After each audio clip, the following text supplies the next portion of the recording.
ഏവർക്കും നമസ്കാരം. ശുഭകരമാകട്ടെ, ഈ ദിനം സന്തോഷകരമാവട്ടെ, സൗഖ്യകരമാകട്ടെ, അനുഭവങ്ങളും അനുഭൂതികളും നമ്മെ ഏവരെയും നയിക്കുമാറാകട്ടെ. ഗയ്യ കോൺഷ്യസ്നെസ് എന്ന നമ്മുടെ പുതിയ പരമ്പരയിൽ ഇന്ന് ആ പദത്തിന്റെ ആഴങ്ങളിലേക്ക്, അതിന്റെ സാങ്കേതികതയിലേക്ക്, അതിന്റെ താല്പര്യങ്ങളിലേക്ക്, ആത്മീയതയിലേക്ക് തിരിയുന്നതിന് മുമ്പ് അതിന്റെ ചരിത്രം ഇത് പരിചയപ്പെടാമെന്ന് കരുതുന്നു. അപ്പോ അതിനെക്കുറിച്ച് പറയുന്നത് ഇങ്ങനെയാണ്.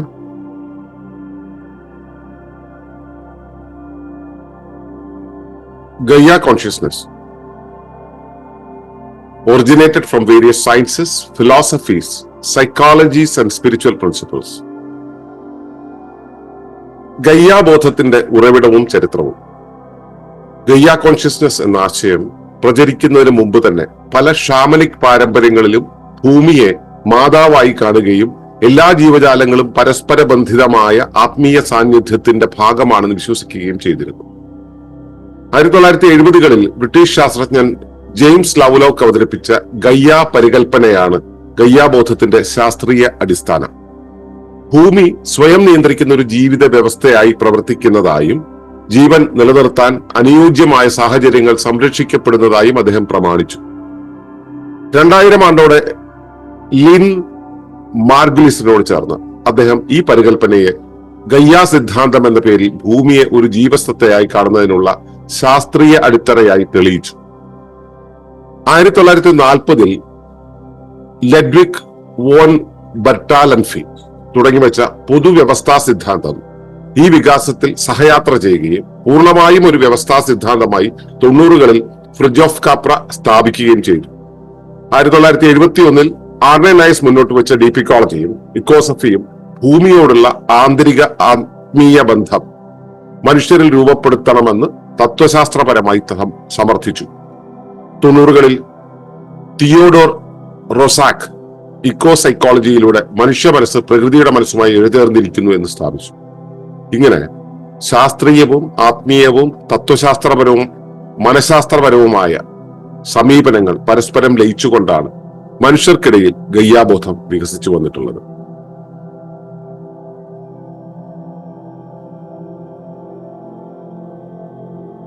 അപ്പോ നമ്മൾ ഇന്നലെ പറഞ്ഞിരുന്നു, ഈ ഗയ്യ കോൺഷ്യസ്നെസ് എന്ന് പറയുന്ന ആ ഒരു ആശയം ഭൂമിക്കുള്ള ഒരു ബോധം എന്ന അർത്ഥത്തിൽ മാത്രമല്ല, ഭൂമിക്ക് ബോധമുണ്ടെന്ന ബോധം മനുഷ്യർക്കുള്ളതിനും ഗയ്യ കോൺഷ്യസ്നെസ് എന്ന് പറയും.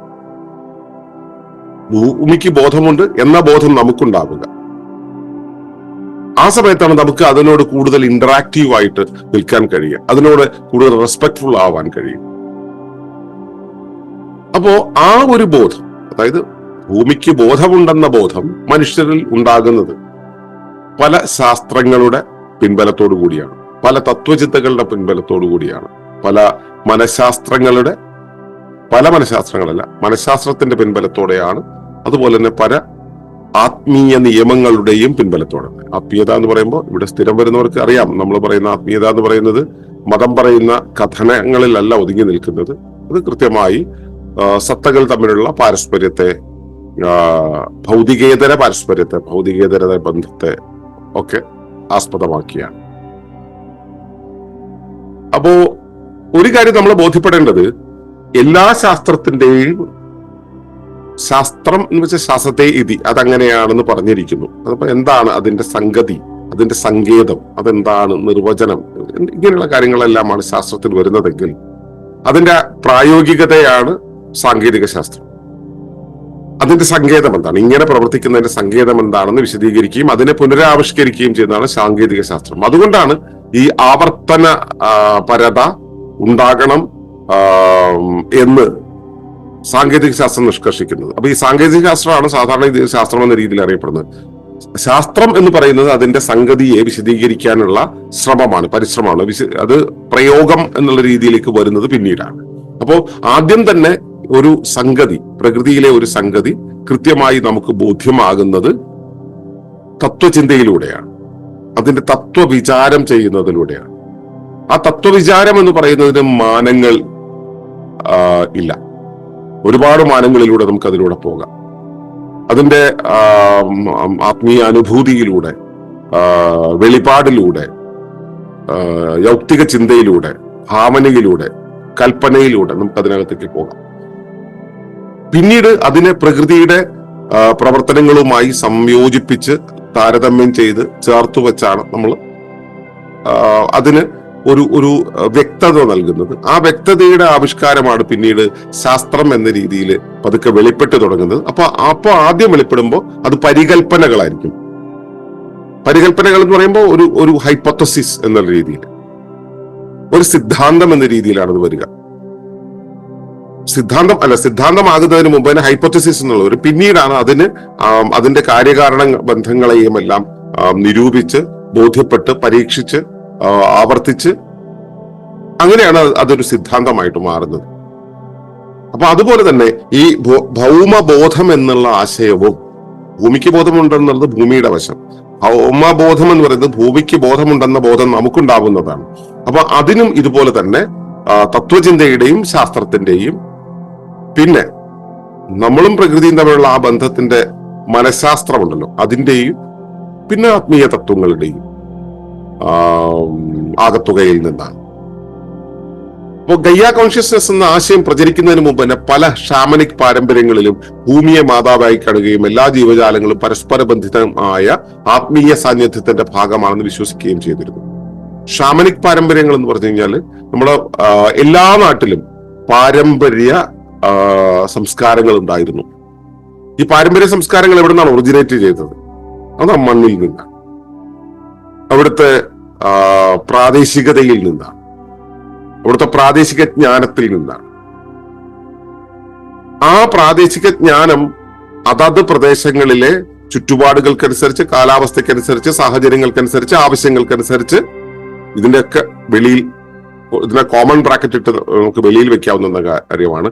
ധർമ്മത്തിനനുസരിച്ച് ആ സമൂഹത്തിന് ആ മണ്ണിൽ, ഭൂമിയിൽ കാണിക്കേണ്ടുന്ന, നിർവഹിക്കേണ്ടുന്ന ധർമ്മത്തിനനുസരിച്ചാണ് നിലകൊണ്ടിട്ടുള്ളത്, ഉണ്ടായി വന്നിട്ടുള്ളത്. അതിനനുസരിച്ച് അവർക്കൊരു ബോധ്യം, അതിന്റെ ചുറ്റുപാടിനെ, പരിസരത്തെ കുറിച്ചുള്ള ഒരു ബോധ്യം ഉണ്ടായി വന്നു. പലപ്പോഴും പലരും പറയുന്നത് കേട്ടിട്ടുണ്ട്, ഭാരതത്തിലാണ്, അല്ലെങ്കിൽ ഇവിടെ ഭാരതത്തിൽ എന്ന് വെച്ച് കഴിഞ്ഞാൽ കുറച്ച് വടക്കേ ഇന്ത്യയിലോ ആ ഭാഗത്ത് എവിടെയോ ആണ് ഈ സംസ്കാരം എന്നുള്ള സംഭവം ഉണ്ടായിട്ടുള്ളത്, ബാക്കിയുള്ള എവിടെയും സംസ്കാരമില്ല എന്ന രീതിയിൽ. പ്രാചീന സംസ്കൃതി എന്ന് പറയുന്നത് എല്ലാ ഭാഗത്തുമുണ്ട്. ആ പ്രാചീന ജീവിതാവസ്ഥകൾ, പ്രാചീന ബോധ്യങ്ങൾ എല്ലായിടത്തും ഉണ്ടായിരുന്നു. പിന്നെ അതിനെ സംസ്കരിച്ചത് മറ്റു പലരുമാണ്. യാത്രികരായിട്ടുള്ളത് അധിനിവേശക്കാരാണ് പിന്നീട് അത് സംസ്കരിച്ച് തന്റെ സൗകര്യത്തിനനുസരിച്ചാക്കി മാറ്റിയത്. അപ്പോൾ അതിന്റെ ഒറിജിനൽ ഫോം എന്ന് പറയുന്നത് ആ പ്രാദേശിക ജ്ഞാനം, പ്രാചീന ജ്ഞാനം എന്ന് പറയുന്നത്, ഇൻഡിജിനിയസ് നോളജ് ആൻഡ് നോയിങ് എന്ന് പറയുന്ന ആ ഒന്ന് എല്ലാ മണ്ണിലുമുണ്ട്, എല്ലാ നാട്ടിലുമുണ്ട്. അതെല്ലാം തന്നെ അവിടുത്തെ സംസ്കാരത്തിന്റെ അടിത്തറ ആണ് താനും. അതുകൊണ്ട് തന്നെ എല്ലാ സംസ്കാരങ്ങളിലും, അതായത് ഷാമനിക് ട്രഡീഷൻസ് എല്ലാം തന്നെ അവരെല്ലാം തന്നെ ഭൂമിയെ മാതാവായി കണ്ടിട്ടുണ്ട്. എല്ലാവരും, അതാണ് രസം.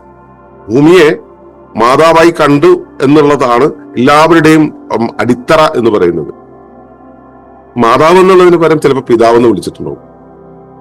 ഈ ചെറിയ വ്യത്യാസങ്ങളേ ഉള്ളൂ. പക്ഷെ അടിസ്ഥാനപരമായിട്ട് എല്ലാ ഷാമനിക് ട്രഡീഷൻസും ഈ ഭൂമിയെ മാതാവായി കാണുകയും എല്ലാ ജീവജാലങ്ങളും പരസ്പരം ബന്ധിക്കപ്പെട്ടിട്ടുള്ളതാണെന്ന് അറിയുകയും ചെയ്തിട്ടുണ്ട്.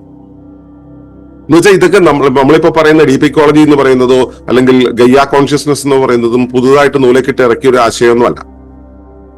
ഇന്നത്തെ സംസ്കൃതിയും ഇന്നത്തെ വിദ്യാഭ്യാസവും നമ്മളെ അധിനിവേശം ചെയ്യുന്നതിന് മുമ്പ് ഇവിടെ നിലവിലുണ്ടായിരുന്ന ബോധ്യമാണ് എല്ലാം തമ്മിലുള്ള പാരസ്പര്യം എന്താണ് എന്നുള്ളതിനെ കുറിച്ച്. അപ്പൊ ആ ബോധ്യം നാട്ടിൽ ഉണ്ടായിരുന്നു എന്നത് ആദ്യമേ ബോധ്യപ്പെടുക. അതായത് ഇതൊന്നും മനുഷ്യനിർമ്മിതിയിലൂടെ ഉണ്ടായി വന്നതല്ല, നമ്മൾ അതിനെ ചിട്ടപ്പെടുത്തി എന്ന് മാത്രമേ ഉള്ളൂ. നമ്മൾ ചിട്ടപ്പെടുത്തി അവതരിപ്പിക്കുന്നു. അതിന്റെ കാര്യകാരണ ബന്ധത്തെ നമ്മൾ കുറച്ചുകൂടെ എന്താ പറയുക, ആധുനിക മനുഷ്യന് ബോധ്യപ്പെടാൻ പാകത്തിൽ സങ്കേതങ്ങൾ ഉപയോഗിച്ച്, ഭാഷ ഉപയോഗിച്ച് നമ്മൾ അവതരിപ്പിക്കുന്നു എന്ന് മാത്രമേ ഉള്ളൂ നമ്മളുടെ ഈ അവതരണത്തിന്റെ പ്രത്യേകത. അപ്പോൾ ഇത് പ്രാചീന സംസ്കൃതിയുടെ ഭാഗമായിരുന്നു. അത് നമ്മുടെ വേരുകളിൽ, നമ്മുടെ ജീനുകളിൽ, നമ്മുടെ വേരുകളിൽ നോക്കിയാൽ നമുക്ക് മനസ്സിലാവും. അതിനുശേഷം 1970-കളിൽ ബ്രിട്ടീഷ് ശാസ്ത്രജ്ഞൻ ജെയിംസ് ലവലോക്ക് അവതരിപ്പിച്ച ഗയ്യ പരികല്പനയാണ് ഗയ്യാബോധത്തിന്റെ ശാസ്ത്രീയ അടിസ്ഥാനം. ഗയ്യാ പരികല്പന എന്ന് പറയുന്നത് ഭൂമി സ്വയം നിയന്ത്രിക്കുന്ന ഒരു ജീവിത വ്യവസ്ഥയായി പ്രവർത്തിക്കുന്നു എന്നാണ് പറയുന്നത്.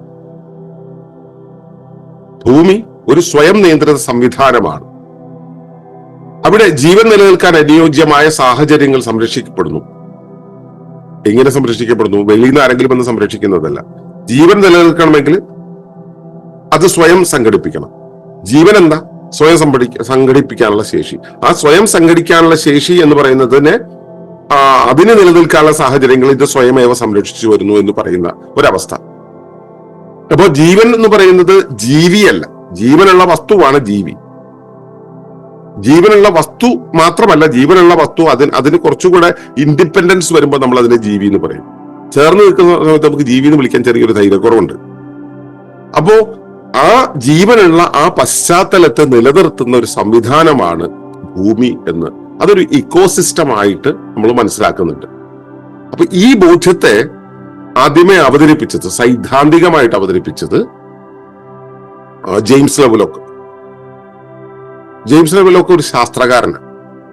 ശാസ്ത്രത്തിന്റെ ദൃഷ്ടിയിലാണ് അദ്ദേഹം അതിനെ അവതരിപ്പിച്ചത്.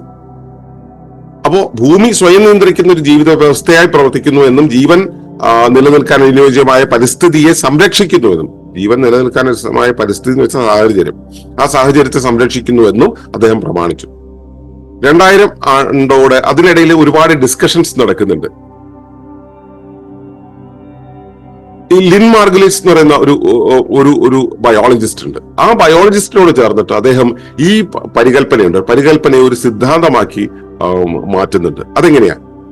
ഭൂമിയുടെ വിവിധ പ്രവർത്തനങ്ങൾ, ഭൗമ സംവിധാനത്തിന്റെ വിവിധ പ്രവർത്തനങ്ങൾ, അറ്റ്മോസ്ഫിയറിലെ പ്രവർത്തനങ്ങൾ, മണ്ണിലെ പ്രവർത്തനങ്ങൾ, ഇവ തമ്മിലുള്ള ഇന്ററാക്ഷൻസ്, ഇവയെല്ലാം തന്നെ ഒരു ബയോളജിക്കൽ സിസ്റ്റത്തിൽ എങ്ങനെയാണോ വർക്ക് ചെയ്യുക അതുപോലെ തന്നെ പ്രവർത്തിക്കുന്നു എന്ന രീതിയിലുള്ള നിരീക്ഷണങ്ങൾ നടത്തി അതിനെ തെളിയിച്ചിട്ടുണ്ട്.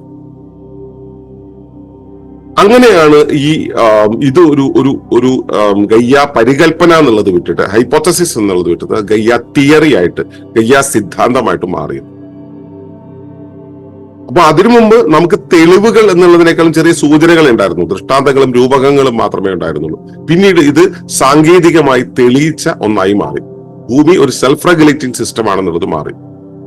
ഇത് ക്ലൈമറ്റ് കൺട്രോളും തുടങ്ങിയ കാര്യങ്ങളുണ്ടല്ലോ, ആ ക്ലൈമറ്റ് കൺട്രോൾ തുടങ്ങിയ കാര്യങ്ങൾക്കൊക്കെ തന്നെ സാങ്കേതികമായി ഉപയോഗിക്കാൻ തുടങ്ങി എന്നുള്ളതാണ് എന്റെ വസ്തുത.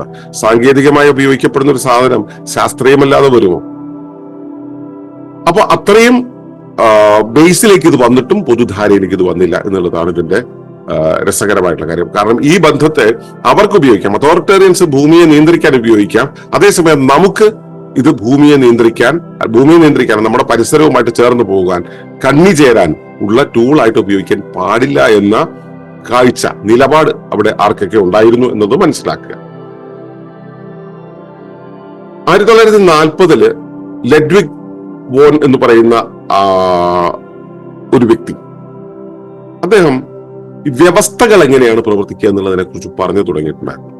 എന്താണ് വ്യവസ്ഥ? ഇവിടെ വസ്തുക്കളല്ല, വ്യവസ്ഥകളാണുള്ളത്. വ്യവസ്ഥ എങ്ങനെയൊക്കെയാണ് കണക്ട് ചെയ്ത് നിൽക്കുന്നത്, എങ്ങനെയാണ് ഇത് പ്രവർത്തിച്ചു പോരുന്നത് എന്നുള്ള കാര്യങ്ങൾ. ഈ സിദ്ധാന്തം കാലങ്ങൾ കൊണ്ട് ഡെവലപ്പ് ചെയ്തു വന്നിരുന്നു. അത് മാനേജ്മെന്റ് സയൻസിൽ ഉപയോഗിച്ചു, ഇക്കണോമിക്സിൽ ഉപയോഗിച്ചു, പിന്നെ അതുപോലെ തന്നെ പലതരം ഓർഗനൈസേഷൻ സ്ഥാപനങ്ങളിൽ ഉപയോഗിച്ചു. ആ സിദ്ധാന്തത്തിന്റെ അടിസ്ഥാന തത്വങ്ങൾ അത് ബയോളജിക്കലായിട്ട് അത് എങ്ങനെയാണ് ഡെവലപ്പ് ചെയ്യുന്നത് വരെ അവിടെ നിരൂപിച്ചിട്ടുണ്ടായിരുന്നത്, കാലങ്ങൾ കൊണ്ട് ഡെവലപ്പ് ചെയ്തത് ഈ ഗയ്യ പരികല്പനയായിട്ട്, ഗയ്യ തിയറിയുമായിട്ട് ചേർന്ന് യാത്ര ചെയ്തു.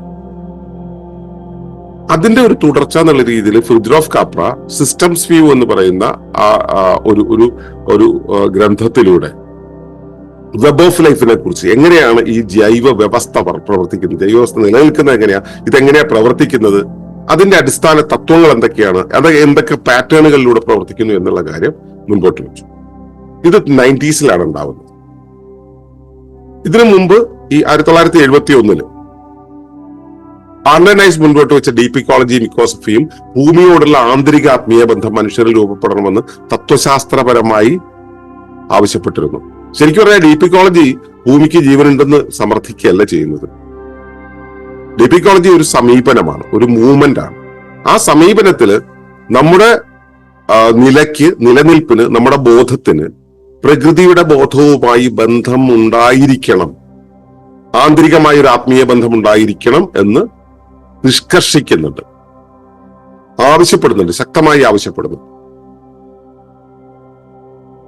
ഇതിനൊപ്പം ആണ് 1990-കളിൽ തിയോഡോർ റൊസാക്ക് ഇക്കോ സൈക്കോളജി എന്ന് പറയുന്ന ഒരു ആശയത്തെ മുൻപോട്ട് വയ്ക്കുന്നത്. നമ്മളും പ്രകൃതിയും തമ്മിൽ മനസ്സുകൊണ്ട് ബന്ധപ്പെടുന്നു. നമ്മുടെ ചിന്തയ്ക്കനുസരിച്ച് മനസ്സിന്റെ ചിന്തയ്ക്കനുസരിച്ച് നമ്മുടെ മനസ്സിനനുസരിച്ച് പ്രകൃതിയും പ്രകൃതിയുടെ മനസ്സനുസരിച്ച് നമ്മളും പരിഭാഗപ്പെട്ടു പോകുന്നു എന്ന ഒരു ആശയം അദ്ദേഹം പറയുകയും അത് പ്രായോഗികമായി നടപ്പിലാക്കുകയും ചെയ്യുന്ന ഒരവസ്ഥ. അക്കാലത്താണ് ഈ ലോ ഓഫ് അട്രാക്ഷൻ പോലുള്ള കാര്യങ്ങളെല്ലാം തന്നെ വല്ലാതെ ഡെവലപ്പ് ചെയ്തു വരുന്നത്. ഇതിനെക്കുറിച്ചൊക്കെ ഇപ്പൊ നെപ്പോളിയൻ ഹില്ലും അങ്ങനെയുള്ള ആളുകളെല്ലാം തന്നെ നേരത്തെ തന്നെ ഈ കാര്യങ്ങളെല്ലാം പറഞ്ഞു വെച്ചിട്ടുണ്ട്. അവർ മാനേജ്മെന്റ് സയൻസിന്റെ കാര്യത്തിൽ ഗൂഢതന്ത്രങ്ങളുടെ ഭാഗമായിട്ടാണ് ഇതെല്ലാം പറഞ്ഞു വെച്ചിട്ടുള്ളത്. ഇതെല്ലാം നമ്മുടെ തന്ത്രവിദ്യയിലോ യോഗവിദ്യയിലോ അല്ലെങ്കിൽ പല സംസ്കാരങ്ങളുടെയും അടിസ്ഥാന ഗ്രന്ഥങ്ങളിലെല്ലാം ഇത്തരം കാര്യങ്ങളെല്ലാം സൂചിപ്പിച്ചു വെച്ചിട്ടുണ്ട്. അപ്പോ ഈ ഇക്കോ സൈക്കോളജി എന്നുള്ള ആശയം കൂടെ ഇതിനോട് ചേർത്ത് വെച്ച് കഴിഞ്ഞിട്ടാണ് നമ്മൾ ഇതിനെ കാണുന്നത്, നമ്മൾ ഈ കാലത്ത് നമ്മൾ ഇതിനെ പരിചയപ്പെടുന്നത്. അവിടെ ശാസ്ത്രീയവും ആത്മീയവും തത്വശാസ്ത്രപരവും മനഃശാസ്ത്രപരമായ സമീപനങ്ങൾ പരസ്പരം ലയിച്ചു ചേരുകയാണ്. ഗയ്യ കോൺഷ്യസ്നെസ് എന്ന് പറയുമ്പോൾ അത് വെറും തത്വമല്ല, അത് ശാസ്ത്രം മാത്രമല്ല, അത് മനഃശാസ്ത്രം മാത്രമല്ല, അത് ആത്മീയവും കൂടെയാണ്. അപ്പൊ ഇതെല്ലാം കൂടെ ഒരുമിച്ച് ചേർന്ന് കൊണ്ട് നിൽക്കുന്ന ഒരു ബ്ലെൻഡ്, ആ ബ്ലെൻഡാണ് ഗയ്യ കോൺഷ്യസ്നെസ് എന്ന് പറയുന്നത്. ഭൂമിയിൽ ഇത് പ്രവർത്തിച്ചുകൊണ്ടേയിരിക്കുന്നു, ജീവജാലങ്ങളിലെല്ലാം ഇത് പ്രവർത്തിച്ചുകൊണ്ടേയിരിക്കുന്നു, ജീവികളിൽ പ്രവർത്തിച്ചുകൊണ്ടിരിക്കുന്നു. മനുഷ്യൻ യുക്തിയും സംസ്കാരവും വിദ്യാഭ്യാസം കൊണ്ട് അവൻ വഴിവിട്ടവനായതുകൊണ്ട് അവന് തിരിച്ചു വരാനായിട്ട് ഇത്തരം സങ്കേതങ്ങളുടെ എല്ലാം സഹായം ആവശ്യമായിട്ട് വരും. അതിന് ഒരു പൂർണ്ണത, സമഗ്രത വരണം എന്നുണ്ടെങ്കിൽ അതിനൊരു ഇന്റഗ്രൽ സ്റ്റേറ്റിൽ കണക്ട് ചെയ്യണം, എല്ലാമായിട്ടും കണക്ട് ചെയ്യണം. ആധുനിക ലോകം റിഡക്ഷനിസത്തിന്റെ ലോകമായതുകൊണ്ട് ഇഴപിരിച്ച് സത്യത്തിൽ നിന്നും വഴിമാറ്റി കൊണ്ടുപോകുന്നതായതുകൊണ്ട് ഈ ഒരു ബോധ്യം, ഇങ്ങനെയുള്ള കണക്ടിവിറ്റിയെ മനസ്സിലാക്കാൻ അവന് കഴിയാതെ പോകുന്നു എന്നൊരു പ്രശ്നമുണ്ട്. അവിടെയാണ് നമ്മൾ ഈ ഗയ്യാ പരികല്പനയെ മുൻനിർത്തി നമ്മൾ യാത്ര ചെയ്തു തുടങ്ങി ഭൗമബോധം എന്നുള്ള ആശയത്തെ മുൻപോട്ട് വയ്ക്കുന്നത്.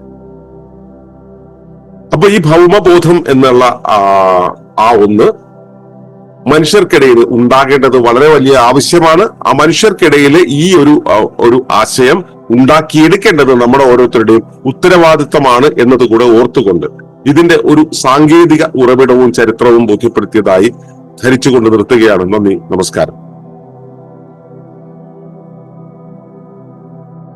ഈ വിഷയം ഇഷ്ടമായെങ്കിൽ ഒന്ന് ലൈക്ക് ചെയ്യുക, കമന്റ് ചെയ്യുക, ഷെയർ ചെയ്യുക.